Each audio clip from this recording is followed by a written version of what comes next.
So, welcome everyone. I am thrilled that we have Nancy Borque joining us today. Nancy Borque is a psychotherapist in private practice. She has worked as a senior oncology social worker for many years from Mount Sinai here at the Chelsea Center, and she retired in 2021.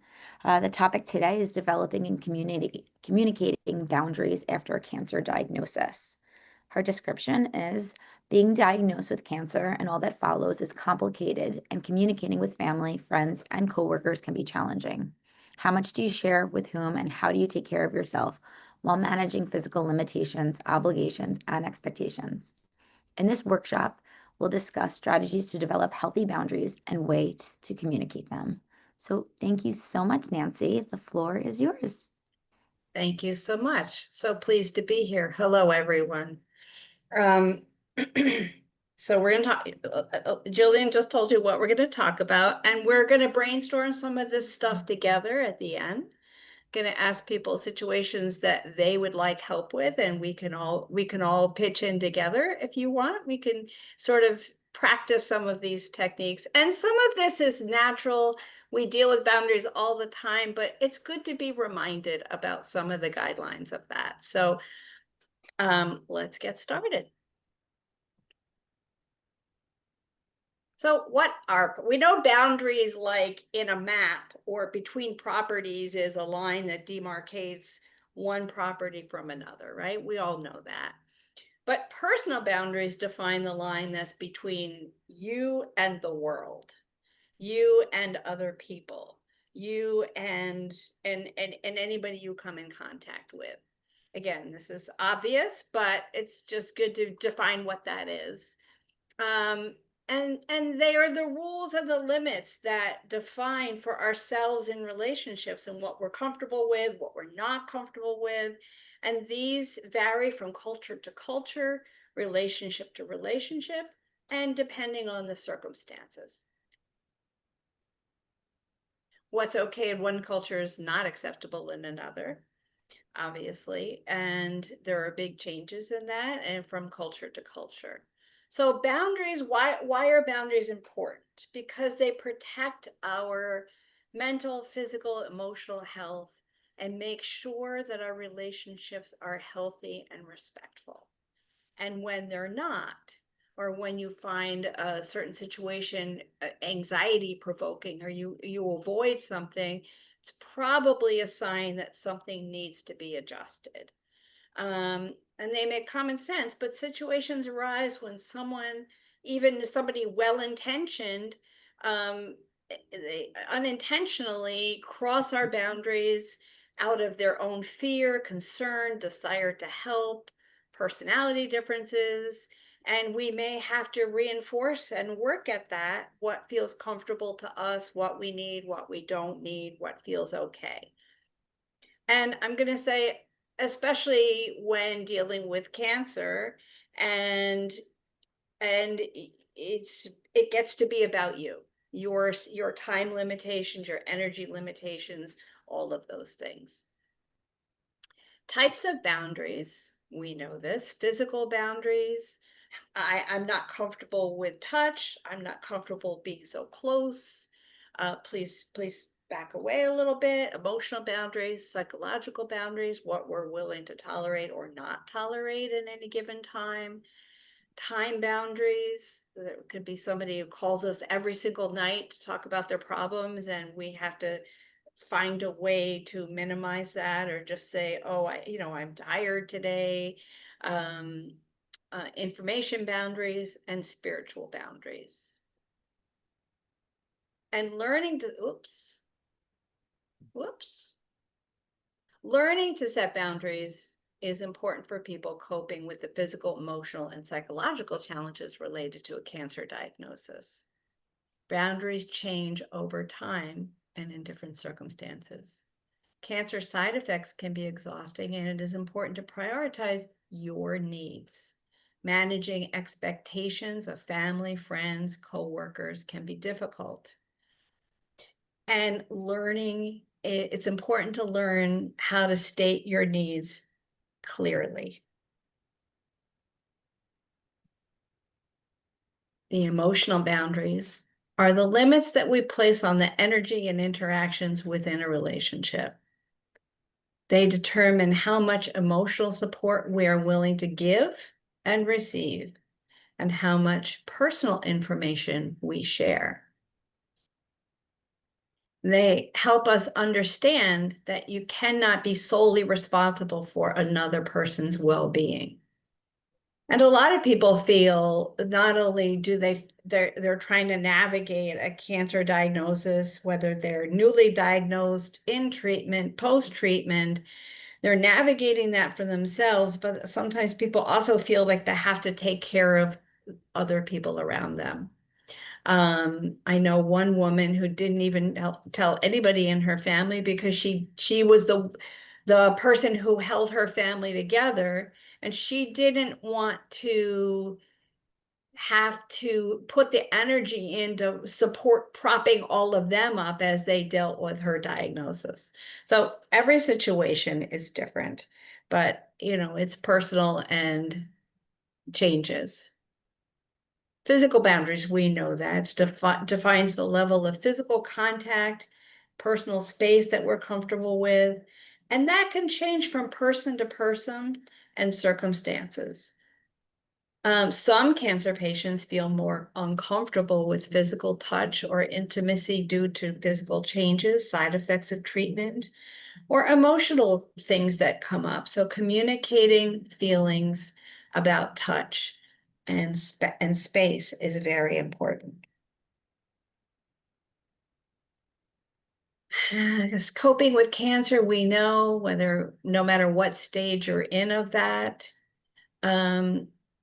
is challenging for you and anybody who cares about you, to be honest. We don't live in a vacuum, so we impact on each other. So anyone who cares about you is also going to be affected, and that's the price of caring. And some people feel uncomfortable with causing distress for other people, but this gets to be about you. Your situation gets to be about you. And many people feel the need to control information about their condition and set boundaries with who has access to their information. That's part of it, is being protective of yourself. You might tell your close inner circle certain things that you wouldn't tell your neighbor, acquaintances, coworkers. And the other thing that's important is that independence, everybody holds on to independence and control. Those are big things for human beings. Um, and while it's important, it's also helpful to learn how to accept help when it's needed. And that's really hard for some people who are used to being caregivers and taking care of everyone else. It's hard for them to allow other people to help them. So accepting support doesn't diminish one's strength and independence. That can be a hard one for a lot of people. We know that time and information boundary, we talked about how much do we tell to whom. And once people, we know everybody has a different boundary about that, right? We've met people that tell every stranger they meet on the bus or in the line at the grocery store. And then there's people that are really, really protective and very private, and a lot or somewhere in between. But managing the medical appointments can be challenging, and scheduling around work and other obligations can be daunting. So having clear boundaries and prioritizing your own health is important. And even well-meaning people can give unsolicited advice about lifestyle changes, about treatment options, or I'm sure you've all had experience of someone who approaches you and they tell you stories about people they know with the same disease and what happened with them, and it can be upsetting. So how you manage these will depend on the situation, but finding ways to let people know that you and your medical team will decide what your best options are. Sometimes you just need to say it like that. It's not helpful, uh, that I should become a vegan or, whatever it is. Whatever somebody's advice is, everybody's got an opinion. And it's like how to manage that coming in and how much do you want to hear? How much are you patient for? And how much like, oh, thank you for sharing that right now. That's not helpful. Or right now, I just can't hear any more stories like that. Just being clear. Spiritual boundaries also. Um, they are a defined space where you honor your personal values and beliefs and protect your spiritual well-being. They help you identify and clarify your beliefs, what you believe, and what you value, and what is important in your relationship with your faith and with others.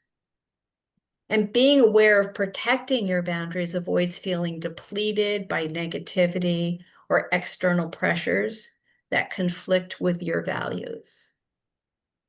I'm sure everybody's had an experience with that. I have a cousin who every time I see her wants to challenge my beliefs and I limit my exposure to her because it's uncomfortable to me.